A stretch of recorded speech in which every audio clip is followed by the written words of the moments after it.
Right, Tottenham Hotspur fans, are you breathing a collective sigh of relief this morning? A brilliant performance and 3 points against Aston Villa means you are finally out of the bottom three.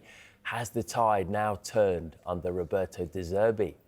Well, Spurs started really well at Villa Park and they deservedly took the lead after 12 minutes. A superb strike from Conor Gallagher, his first goal for the club.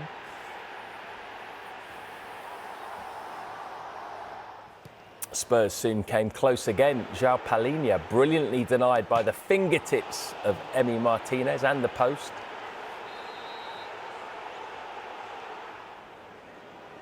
And then Randall Kolo Muani's strike was kept out by Emi Martinez.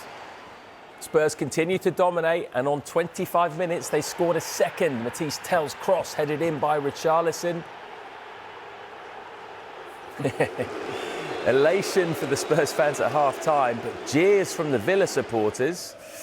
Villa did pull a goal back, but it was deep into stoppage time when Emi Buendia found the net.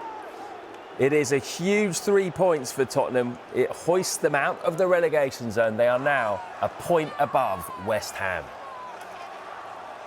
I'm happy for this type of performance more than 3 points, because 3 points, okay, we are 1 point more than West Ham, but the most important thing tonight, is to play a great game, to believe more and more in ourselves, to believe in our qualities, and then we have to keep the focus to improvement we have to do, because we have to play like the first half, 90 minutes. Well, it looks like he's got the players believing, he's got the fans believing as well. So important at this stage of the season, Tim, isn't it, to get out of the bottom three? But how encouraging was that performance? It was like chalk and cheese. Huge, massive. To get back-to-back wins in a relegation battle away at Wolves wasn't a fantastic performance. Who cares? To get the Paulinho goal and then to go to Villa Park, you know, they're chasing Champions League football. I think the game come at the right time. Obviously, they've got to play Nottingham Forest in the second leg of the Europa League. So everything fell into plan, but you have to perform well. And I thought the way he set his team up was absolutely magnificent. I think he kept it simple. He was telling Kinski to get the ball forward. They were playing more to Richarlison. Richarlison's got into the team by default. The injuries, and he was saying, wasn't he, don't cry about the injuries to the Solankis and Simons. Obviously very disappointing for those boys, but I wanted Richarlison to play. He had scored 9 goals previously in the Premier League in a very poor Tottenham team this season. 10 goals yesterday after that one. He's a warrior. The kid will chase things down. And when you play from back to front, he will fight for you. You get into the win the second ball. They won every second ball. They set traps out of possession. They had a real plan. And in possession, I thought they played forward quicker, got the ball into wide areas, delivered ball into the box and filled up the box. And when they got headed out of the box, they were there to win the second balls. I thought it was a perfect team performance, but it came at the right time for them. Absolutely magnificent for them. They got a massive lift with the Brentford beating West Ham. But that means nothing unless you go and capitalise on that, and that's exactly what they did. So, yeah, we can come on here finally and say some positive things about Tottenham Hotspur. It's been a while, isn't it? I mean, tactics, he got it right, clearly. But was that also just about desire, that performance? Because you think of all the duels, and it just seemed like Spurs won 80-90% of the duels. I'm sure it wasn't that high, but it felt that way. They really did, but it was more than that. It's more than just about heart. Heart it should be a given. But I saw people like Paulinho. I want 11 of his mentality. I want Richarlison in my team. Conor Gallagher playing his correct position where he can go and attack the box, run his socks off, triggered the press. Everyone played. It was a team performance. You wasn't relying on just moments. Maybe Xavi Simons can do something for us. Maybe kudos in the early part of the season. That was the best performance Tottenham have put in all season, bar none. And I was really impressed by it. But out of possession, they had a plan. The build-up from Villa was very slow, very ponderous, and it played into their hands. It was too aggressive from Tottenham. Just went and kept nicking the ball off them. They kept creating chances. They should have scored more in the first half. I thought it was a wonderful performance, and it was a great day for them fans. You see that young blonde kid there, and all the fans behind it. It was magnificent to see them Tottenham fans enjoying watching their team play. It's a long time coming, isn't it? Absolutely. You know, if you spend a lot of time, and as a fan, a lot of time travelling, a lot of time watching your team, and then just to get that win at a crucial time just means everything, doesn't it? You mentioned Palhinha there. So playing alongside Bentancur, I think they've started just 12 games together this season, and yet they were so good in midfield, and as you say, the pressing was relentless. Yeah. Would you like to see those two going through the rest of the season and possibly beyond as a midfield I'm team? hoping and praying they don't pick up any more injuries. Richarlison come off injured. He looked like he was limping. Hopefully it's not too bad. I saw the medical team behind him laughing and joking, so it can't be too serious. He was feeling something in his stomach.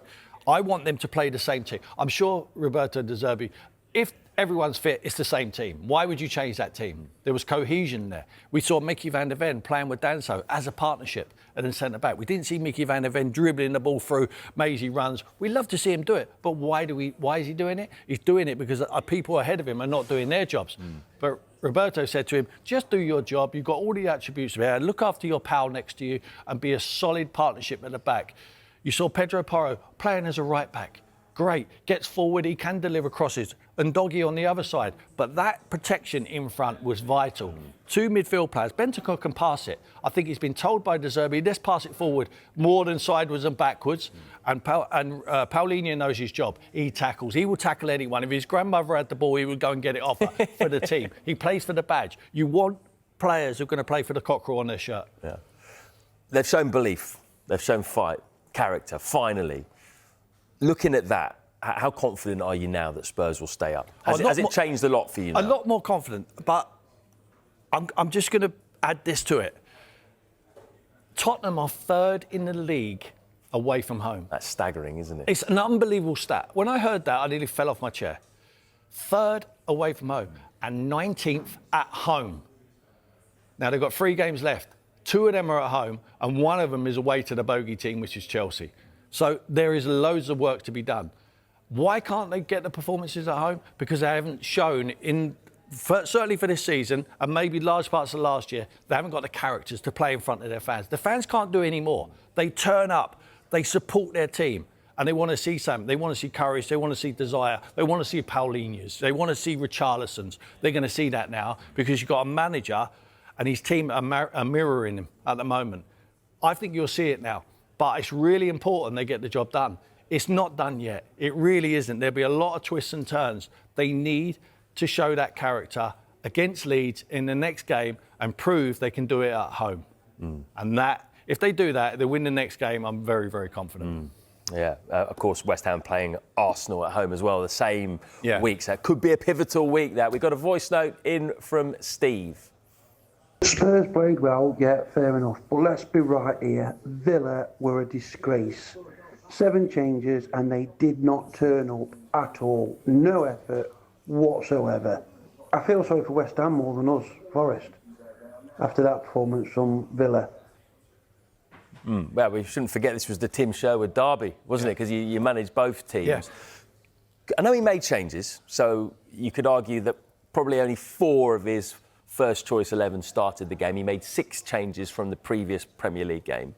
But could you believe how bad Villa were last night? No, I thought they were very, very poor. I'm going to give credit to Tottenham. I thought they suffocated them. I thought they were very aggressive in the press and they were ponderous in the build-up. But it's always a problem when managers make so many changes. With the big game, we know the big game is Nottingham Forest in the second leg on Thursday night. So he needed to rest some players. It was almost the ones who went on the pitch, there's an opportunity for them to play in the Europa League final, possibly. If they've got injuries to his main 11, then there's a chance for them to play. They never showed up. So the manager will be looking at it and saying, let's just hope we keep our main men fit. And the likes of Morgan Rogers, who's one of my favourite players in the Premier League, who played, I'm using him as an example, they looked like they were sulking that they were actually playing. Because the guys like McGinn and Konza, they sat it out, they rested. It's almost like they're looking to the manager, Unai Emery, and saying, why are you not resting me? Yeah. Why am I not that important to you? You are important, but that performance yesterday was not good enough for any team to play in front of them. I've been there at Villa Park. They demand there, and quite rightly so. It's a huge football club. The big game is Thursday. I believe there's going to be a wonderful game of football. Nottingham Forest are not out of this, by the way. as well. That result yesterday from Tottenham, it claws them back in. They play Chelsea today. It is a difficult time for them, but that game is going to be pivotal. For me, Unai Emery is one of them. He's a masterful manager. I love him. I love him to death. I think he's won it 4 times. I think he'll win it 5 times. I think they win the Europa League. Whoever wins this tie between Nottingham Forest and Villa will win the Europa League, in my opinion. So all the eggs are in that basket, certainly yesterday, and it's just timing. The game just fell perfectly for Tottenham. West Ham fans, a few of them have been up in arms about Emery not playing his strongest teams. As I said, number of changes that he made smack bang in the middle of what seems to be the priority, which is Europa League semi-final. Have West Ham fans got a right to be upset? Well, they're going to be unhappy, but I think every club has got to look after themselves. Every manager can't look at other teams' problems. You know, it was up to West Ham and it's up to Tottenham to get themselves out of this relegation battle. Then they haven't got to worry about what other teams are doing. The game fell correctly for Tottenham. They rested players because they got the priority is the Thursday night, and they took advantage of that. You still have to play the game and take advantage. So, no, I think they're entitled to do whatever they want. As a manager and as a football club, they have to look after Aston Villa and no one else. Do you not think he made too many changes, though? Because if you're only playing 4 of your first choice 11 and you're making 6 changes from the previous game, is that a couple too many? Because they had no rhythm. No rhythm, but he's given an opportunity to other players who can go and prove that they're good enough to play in his first team, and they never showed up. You know, maybe he's making a point to the hierarchy that our first 11 are pretty good, you know, and they've shown all season they've been competitive in Europa League and in the Premier League, and I think they're pretty much nailed on to qualify for the Champions League next season. Wonderful job he's done, Unai, and he's making a point. I'm giving this opportunity because I can. Because there's a luxury of us where we are in the league with a 6-point cushion, wherever it is, to the Champions League spots. I'm giving the opportunity to those in reserve. And those in reserves are not good enough. And he's making a point to the hierarchy. We're going to need some help next season, especially we're in the big league, in the Champions League, and you want us to be competitive in the Premier League. This squad ain't good enough. There's so many players who never turned up yesterday. Are you sure that they will? I mean, I know that they got a 6-point gap at the moment. They've got Burnley at home, which is probably the one game you'd want at the moment, but they've also got Burnley away rather. They've got Liverpool and Man City as the last 2 games. Bournemouth, if they won their last 3 matches, and Bournemouth got Man City as well, they got tough games. That's true. Got tough games. But say Villa only beat Burnley and lost their last 2, it would then go down to goal difference. It would be level. So are you still 100% sure that Villa will finish in the top 5? In the Champions League, because you know what's going to happen? They're going to win the Europa League as well, so it's going to be the top 6. Yeah. Villa will be all right. They deserve to be in that position. It was a poor performance. Look, I watched it. I was disappointed for Villa fans' point of view. But I think, you know, I've got a foot in both camps there. I wanted Tottenham to win that game yesterday because they need it more. Yeah. You're going to win the Europa League. Calm down. Just support the team on Thursday. Get behind them. They beat Nottingham Forest. They win the Europa League. That great club needs to win a trophy, and I think now is the time. It's this year. It's going to happen for you. Just to finish off on this chat with, you know, Villa not putting out the strongest side and all that. We've had this before many times. Should the Premier League do more to help the teams in Europe like other leagues do? So Forest, for example, are playing Chelsea today ahead of the Thursday semi-final. We've seen what happens in France. PSG, you know, get their fixtures moved. Should the Premier League do that? Well, it'd be nice if they did do that. We saw PSG, how fresh they was when they played against Bayern Munich. Bayern Munich, Vincent Kompany, they never got the luxury of doing that. They never give them a weekend off. They had to play. So Vinny changed all of his team pretty much, give them a rest. But they've got the luxury of already winning the Bundesliga. So it doesn't really matter to them. So, look, there's always something to play for in the Premier League. It is the most competitive league in the world. It's not the best quality. I can say that. I haven't watched Bayern Munich and PSG. You can absolutely guarantee that. And they're fatigued. There might be a reason behind that because there's so many games. They come thick and fast. But, yeah, in an ideal world, you would like the league to look after our teams in Europe. But we're not in an ideal world. That's probably the happiest part you've done in a while, in a few months, isn't it? Yeah, very good. More of that to come as well. We're going to be getting the thoughts of a Spurs fan shortly. We're also focusing on Manchester United next. Champions League football secure for next season. Does Michael Carrick deserve the manager's job beyond this summer? We'll talk about that next.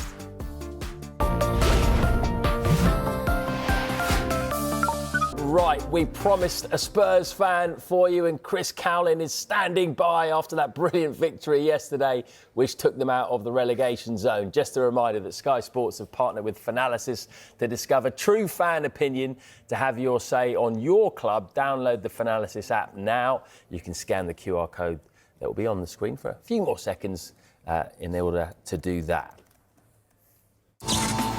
Finalysis has partnered with Sky Sports to empower fan opinion. On the Finalysis app, you share your player ratings, your manager ratings, and your opinions on everything to do with your club, so that Sky Sports can put fan opinion at the heart of their football coverage. Scan the QR code to download the Finalysis app.